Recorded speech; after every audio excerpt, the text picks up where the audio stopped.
गोंदूर येथे बैलपोळा सण मोठ्या उत्साहात साजरी. सरपंच सौ अनिता कैलास तात्या पाटील यांच्या हस्ते बैलांना पुरणपोळी नैवेद्य देत पूजा संपन्न. पोळा सण. पोळा हा महाराष्ट्र आणि छत्तीसगडमधील शेतकऱ्यांद्वारे साजरा केला जाणारा कृतज्ञता सण आहे, जे बैल आणि बैलांचे महत्त्व ओळखण्यासाठी, जे शेती आणि शेतीच्या क्रियाकलापांचा एक महत्त्वपूर्ण भाग आहेत.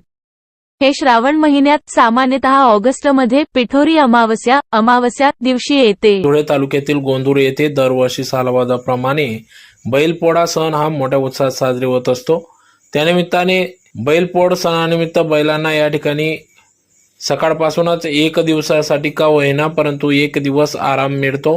संपूर्ण वर्षभर शेतकरी आपल्या या सर्जा राजाच्या सहाय्याने आपली शेती या ठिकाणी करून आपला उदरनिर्वाह करीत असतो. बैलपोळा सण हा बैल देवदूत म्हणून ओळखला जातो.